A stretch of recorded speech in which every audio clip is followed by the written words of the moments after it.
A young boy travels to an abandoned building, hoping to find thrills not found in his recent explorations. Disappointed by the lack of supernatural encounters, he leaves the abandoned place longing for something more. He contemplates going to the famous haunted place after entering high school, but his attention is drawn to a sudden noise, a verbal altercation between two girls. Peeking through a nearby window, he sees one girl cruelly mocking the other, criticizing her looks and voice and accusing her of playing the role of a victim. Puzzled by the seriousness of the situation, a masked boy appears behind the tormentor, causing her to flee in terror. To the girl's surprise, our boy intervenes in the situation. Apologizing for his sudden appearance, he downplays the significance of his actions and quickly retreats. Touched by his kindness, she thanks him properly and asks for his name. But he's eager to avoid attention, insisting that it isn't a big deal and hastily runs off. Running all the way home, he pauses by a familiar bush, reflecting on the sensation of being enveloped by the rhythmic pulse of his own heartbeat. However, this time, it feels different. He's Haruka Kawatsuji, a 15-year-old boy in his third year of middle school. And this is how he would introduce himself. Looking at a bush prompts a flashback to a moment when he had fallen from a window, miraculously escaping without injuries due to the cushioning effect of the bush.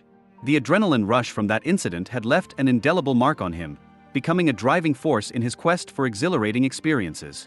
His mother, concerned for his safety, set the only rule for him in life: no climbing anything that could lead to a fall. Undeterred, Haruka sought to replicate the adrenaline rush through other means. Running and exploring supposedly haunted places became his outlets, yet they fell short of the intensity he craved. Memories of that day still echoed within him, and nothing he did was even close to that primordial sound. The hazy days passed on, with him feeling distant from reality. At the moment he expresses his thoughts aloud, would he ever experience that rush again? 6 months later, Haruka's high school journey begins with hopes for new opportunities.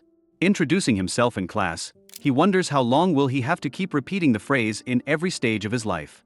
He is taken aback when the girl sitting behind him speaks up, introducing herself as Kasaki Tokano, the girl he had helped months earlier. Her unexpected presence startles him, but he greets her with a shy smile. Later, Kasaki approaches him and makes a remark about the unusual coincidence that they both ended up attending the same school and meeting again. She expresses her gratitude to him by explaining that after his intervention on that particular day, she no longer had to deal with the other girl and things took a positive turn. While he tries to brush it off, she insists that it was all because of him. After that, during the course of the lesson, they attempt to recruit student volunteers for the library, but nobody raises their hand, while Haruka raises his hand to indicate his willingness to volunteer and notices that Kasaki also raised her hand. Because of this, the two of them unexpectedly find themselves in the position of becoming the first-year representatives of the library committee.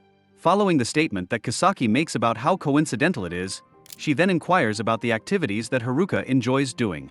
It is revealed by Haruka that he is a fan of anything that is associated with the horror genre, such as scary movies, literature, and video games. Additionally, he reveals that this is the manner in which he initially encountered her, which was while he was traveling to a location that was rumored to be haunted.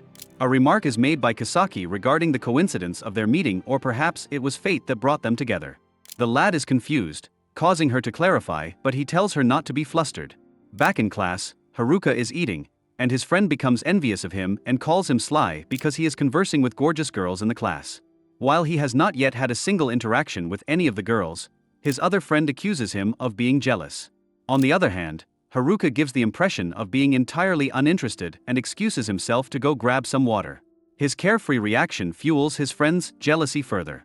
Another friend comments that he has been that way since middle school and he had always been disinterested in girls and always appeared to be distracted. Watari voices that he wishes the world to go into flames anytime something bad happens. Meanwhile, Haruka, filling water, reflects on his friend's remark and he supposes that any ordinary boy his age would have been thrilled to talk to a girl as pretty as Kasaki. Yet he comes off as a little indifferent. After school, at the bus stop, he bids farewell to Kasaki as she boards the bus. His red-hair friend remarks that the fact that they accompany each other to the bus stop goes beyond the concept of simply being friends. Haruka casually explains that he did so simply because she asked him to. Suddenly, another girl calls out to him and asks if he has a moment. His friend is surprised to learn that Haruka even had girls from other schools. He jokingly expresses his disappointment, saying he didn't teach him to be that way. To which Haruka cheekily responds, "I don't recall you raising me at all, Ruji."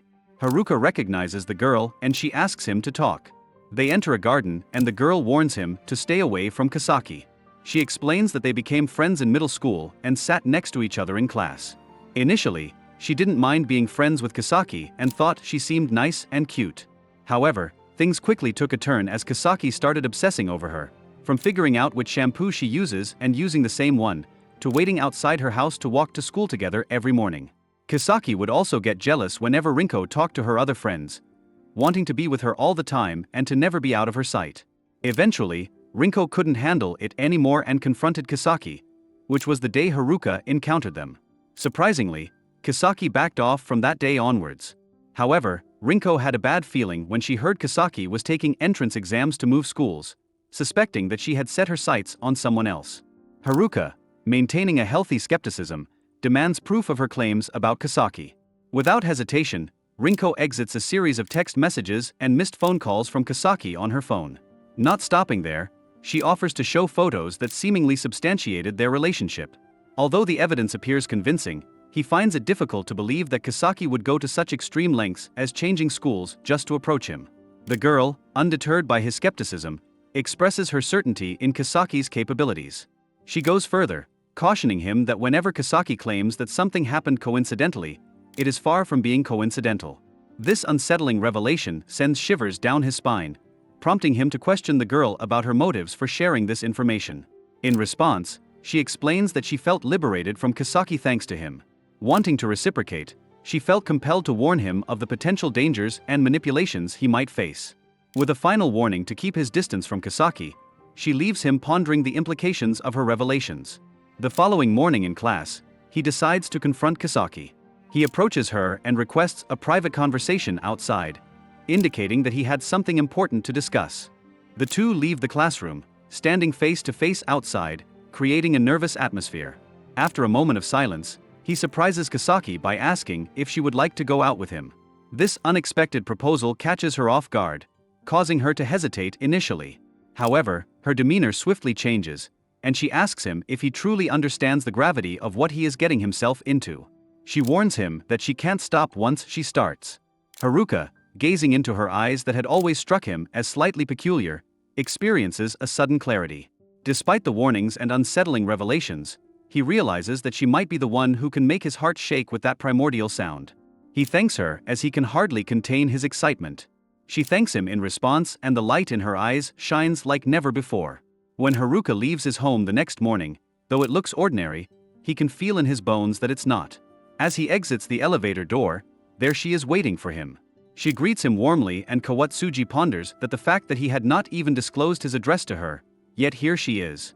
After pondering on Kisaki's psychotic nature and the thrill he has been looking for, he asks her if isn't the school in the opposite direction to her. She replies that she figured when he'd leave, meaning that she did not have to wait for a significant amount of time. A single day isn't enough to figure out his schedule, but he recalls something Rinko mentioned about Kisaki not following her since that day. Now, it all makes sense. Kisaki must have been following him ever since the very first time they met. She had been secretly nurturing her love. His thoughts are interrupted as Kisaki tells him that the bus stop is in the opposite direction. Her eyes remain fixated on him as they board the bus, and he appears to take pleasure in the fact that she is able to surprise him in such a way that he is caught off guard. When he finally acknowledges that he is uncomfortable by her staring, she apologizes and admits that she was concerned with thoughts of them being in a real relationship. Haruka is prompted to query about her reason to start dating from today. Kisaki mentions that before taking that step, she wanted to make sure that everything was ready and that she was absolutely prepared. She had one thing that wouldn't make it right to start dating yesterday. Thereafter, she expresses her regret and explains that she is unable to accompany him home after school due to the fact that she has some stuff to do. Later in the day, when Rinko is finally able to return to home, she discovers that Tanako is waiting for her at the driveway entrance. Rinko responds to Kisaki's inquiry about why she is so surprised to see her, stating that it has been quite some time since they last saw each other. Kisaki disagrees and confronts her about the incident that occurred a few days earlier, when Rinko visited Haruko without her knowledge. The moment she became aware of the two of them as she was on the bus, she did not waste any time in getting off at the subsequent stop and following them. Suddenly, Rinko understands that Kisaki must have listened in on their conversation, assuming the obvious reason for her visit. But with a sudden change in demeanor, Kisaki expressed thanks to her, informing that Haruka confessed to yesterday before and that the two are now happily dating. Things worked out well despite Rinko's efforts to keep Kawatsubi away from her. Though Rinko is absolutely taken aback by the turn of events, she is worried that Kasaki may have come to exact revenge. Following that, Kasaki encourages Rinko to calm down and adds that if she had meant to seek revenge, she would have done it. While at Haruka's residence, he gets a call from Rinko. She had provided him with her phone number in case he needed it. The moment that he takes up the phone, she immediately begins yelling at him, asking him why he chose to date Kasaki in spite of everything that she had warned him about. In his explanation, he states that the reason he wanted to date her was precisely because of her warnings. As a result of her unpredictable personality, he was intrigued by her and he is of the opinion that a girlfriend like her is the best he could ask for as she gives him all her attention. After a brief conversation, she abruptly cuts the call. With a blank expression, he ponders that Rinko appeared to be rather strange on the call. This is because she made a number of subtle signs throughout their call, such as how she referred to Tokano, and the fact that she asked a question that sounded like it was for someone else. These indicators contribute to the fact that Kasaki is with Rinko, though he doesn't want to believe it. Upon realizing it, he couldn't give the natural response that she was hoping for. Back at Rinko's home, she inquires of Kasaki if she is now pleased with the current circumstances. She knows how he feels, although it was a little unexpected. Mentioning that Kawatsuji knew about her listening, but she's happy that he eased her worries. Rinko remarks that he might have lied about what he said, but Kasaki responds that she does not care about it because she believes that it is true enough for her. Even if it is only for a brief amount of time, she is content to be his first priority. She is simply content with this. Despite the fact that Rinko has no comprehension whatsoever of the two of them, she is fortunate enough to be thankful that their peculiarities appear to complement one another and that they have found themselves together. Kasaki then suggests Rinko that they should spend more time together because she is the only friend to whom she can talk about Kawatsuji. As they are officially dating, the brakes are off now. Next day in school, Kasaki asks Haruka if she can come to his place after school because she wanted their first date to be somewhere special. Both of them ponders about yesterday's phone call. He is a little surprised to hear that, but he eventually agrees. After school, they take a stroll together on their way home, and the atmosphere is thick with the palpable thrill of their first official date. Haruka, who was slightly taken aback but interested, gave his consent, and the two of them then follow him to his residence. They are received by Haruka's mother upon entering the house. At first, it appears as though she is blissfully oblivious that her son was bringing a buddy home with him. It comes as a complete surprise to Haruka that as soon as his mother set eyes on Kasaki, not only is she happy to see Kasaki, but she also greets her as if they were long-lost friends. It is revealed that Kasaki and Yumi-san had become acquainted with one another 6 months earlier, when Kasaki had rushed to her rescue following an accident involving a bicycle. Yui states that she found Kasaki to be dependably helpful and nice whenever they had a chance contact. Their chance encounters had persisted. Haruka is left in a state of amazement as Kasaki acknowledges their meetings a consonance with her signature warm grin. Her position in the family's good graces is further solidified by the fact that she possessed a pleasant personality and offered real kindness, both of which have won Yumi over. Haruka becomes aware of Kasaki's orchestration of these seemingly fortuitous meetings, which included getting acquainted with his parents. This realization leaves him with a feeling of being tied in Kasaki's tightly woven plots. An unanticipated chill runs down his spine as he thinks that Kasaki might have some degree of control over his mother. When his mother questions about their relationship, expecting that they are only hanging out, Haruka uncomfortably corrects her and reveals that they are, in fact, dating. Haruka's mother had assumed that they were just hanging out.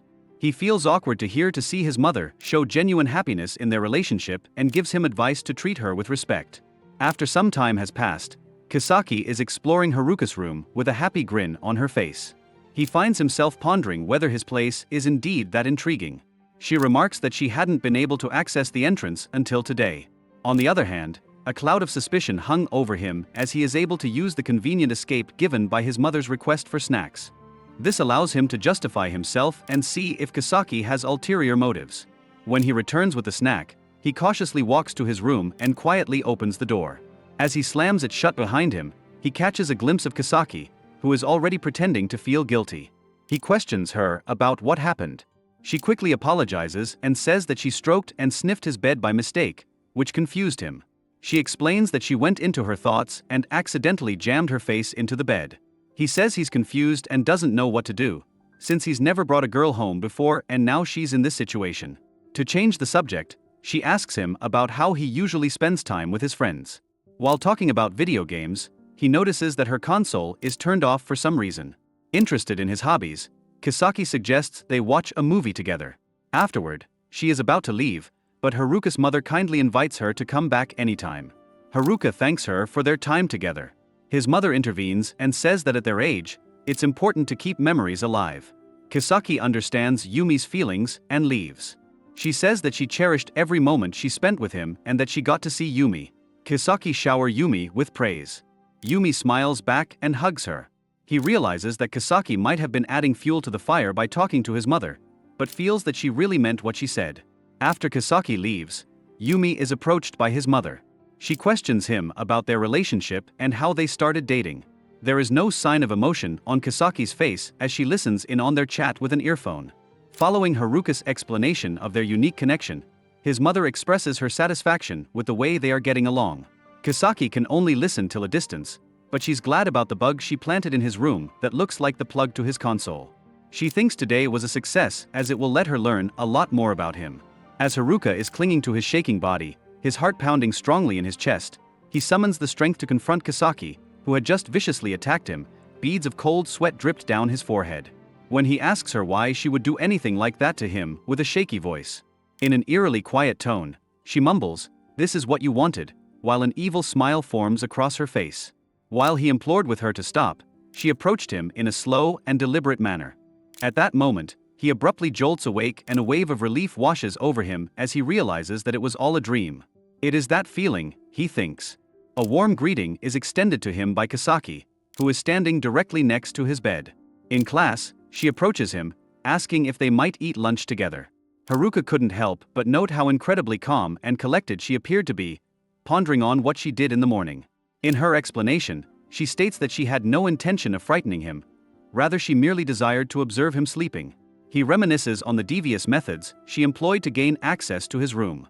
She arrived early in the morning and pretended that they were participating in morning practice for a physical education competition.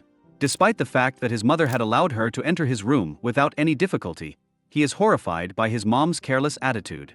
When he gives his consent to go out to lunch, a girl named Sakurako, who seems to know him, but asks to have a talk with Kisaki. A private talk between the girls begin. Sakurako introduces herself and mentions that she was in same middle school Haruka. After Kisaki introduced herself, Sakurako reassures her that the sole reason she is here is to inquire about something. She is curious about how Kisaki became friends with Haruka. The revelation that they are dating comes as a surprise to Sakurako. She begins crying, expressing her shock that Haruka had abandoned her and been dating another woman. The abrupt emotional reaction piques Kisaki's interest, and she inquires as to what is so difficult to believe. Sakurako discloses that ever since she was in kindergarten, she had been the focus of everyone's attention, not just because boys wanted her, but also because girls wanted to be her. She revealed that while she was in middle school, she had a goal of making Haruka fall in love with her, so that she could regain her pride. Haruka's lack of interest in Sakurako was a source of humiliation for her, and she was resolute in her pursuit of making him display romantic interest in her. Kisaki interrupts her saying that Sakurako had developed feelings for him instead. His behavior made her realize that she desired to have a man like him as her own. It is hard for her to believe that Haruka, who was traditionally considered to be a late bloomer, could fall in love with a girl the moment he started high school. The fact that they refer to each other by their last names, which Sakurako regards as a lack of intimacy, is one of the reasons why she doubts the reality of their relationship. In response, Kisaki remarks that Haruka has made it abundantly plain that they were dating. The question is pursued further by Sakurako, who inquires as to whether or not they had kissed, hugged, or even given each other presents. Sakurako questions the legitimacy of their connection as a result of Kisaki's refusal to speak. She makes the argument that Haruka had been much more affectionate with her in the past, even going so far as to give her a scrunchie as a present. The news of this revelation comes as a complete surprise to Kisaki, and Sakurako makes an effort to incite jealousy in her by highlighting the close relationship that she and Haruka had shared. Having achieved her goal, Sakurako proudly announces that Haruka had presented her with a scrunchie as a graduation present. Kisaki passes a quiet laugh. The reaction infuriates Sakurako, and she questions what is so humorous about it. With a smile, Kisaki says she's impressed by all of Sakurako's hot air, stating that she was simply amazed by Sakurako's grandiose story and the inflated claims that she made. disclosing that Sakurako had dragged him into purchasing it for her as a graduation memento, which is not the same as receiving a genuine present. It shocks Sakurako that Kasaki knows about it, reminding her that they got to know each other through their first names too. Haruka turned down things he doesn't really care about. She didn't understand how Kasaki could know so much about him, since they had just met recently, Sakurako thinks. On the other hand, Kasaki calmly told him that she had been watching him closely the whole time. She voices her doubts about Haruka's supposed honesty and purity. She doesn't believe Sakurako when she said that their relationship was like a close friendship. She wants to get to know him better on a personal level and that she doesn't want to force her ideas and preferences on him. She makes it clear that her only goal is to become his number one and she would do anything to get there. She leaves saying that the threats would not work on her. While Haruka is talking with his classmates, he receives a call from Sakuriko. She calls his girlfriend completely insane, telling him she knew where he was and that she might have been listening in on his conversations or keeping an eye on him. He answers calmly that he wouldn't be shocked if Kasaki knew about what he was doing, which makes her feel shocked, asking if he's serious. He explains that they knew Tokano might do crazy things when they started dating, but they didn't say it out loud. He says that a silent agreement had been made. Even though Sakurako was mad at first, she eventually comes to terms with what happened and apologizes for bothering him. Her eyes filled with tears as she had been left out. When he sees Kasaki walking through the school hallways, she stops and asks him if he hadn't eaten anything yet. It is kind of sarcastic of Haruka to say that he was about to eat something and had thought about giving up waiting for her. She asks him if she has any specific request for her. He thinks that he would like her to keep surprising him in the same way she did in the morning. But the experience would be very different if someone specifically asked for these kinds of surprises. He thinks that the most important thing is that she comes to these conclusions due to her own wants. He responds that she's fine the way she is. Some guys are raving about Kasaki, claiming that her face is sparkling and that she is even more adorable than she was before. It's a girl's face that's in love, according to Watari, who claims to know what it is. Being a woman means exuding the warmth that comes from having discovered that one person who is truly special to you. Ruji inquires of Haruka whether he is aware of anything, to which he responds by stating that they have begun dating. What happened to the loveless Haru that they used to know? He has never shown any interest in anyone before, so everyone is shocked to hear and asks what happened to him. Haruka claims that he just clicked, but Watari remarks that there is only one force that has the ability to destroy all of your principles and patterns, and that force is fate. Hearing this, Haruka smirks and recalls Kasagi's words. He then mumbles that a lie became a truth, confusing his friends. They express their thoughts about him being different. Ruji remarks that it will be a good topic for after-school conversations as he's meeting with a group from middle school. Watari barely remembers anyone but agrees to tag along upon hearing that a girl is organizing it. While in the library, Katsuji is doing his work at the desk. While Kasagi tries to put a book back but struggles, Haruka arrives at her aid. She feels bad for making him do her work, but he replies that they must help each other. She then suggests going to a public library after school and recommending books to one another. It will be a great time. He agrees, but says not tonight because he has a meeting planned with some friends from high school. After hearing about his plans, she asks if she is sidelining him. He thinks about how meeting her has changed his life and replies that she means so much to him that he wants to enjoy every moment of life. Her behavior changes and she tells him that he just doesn't want to spend time with her and chooses other people. He should only think of her and asks if it's that hard, since he has accepted her for who she is. She leaves, apologizing that friends are more important to him. After meeting with the middle school students, they leave, talking happily. Sakuriko notices the look on Haruka's face and tells him to come to her for anything. He thanks her, and immediately his phone makes a sound. He receives a message from Rinko. We see Kasagi sitting with Rinko and thanking her for listening to him, even though she didn't have to do anything to do so. Although Rinko hesitates, she claims she is in a good position to talk about it. Kasagi thanks her in return.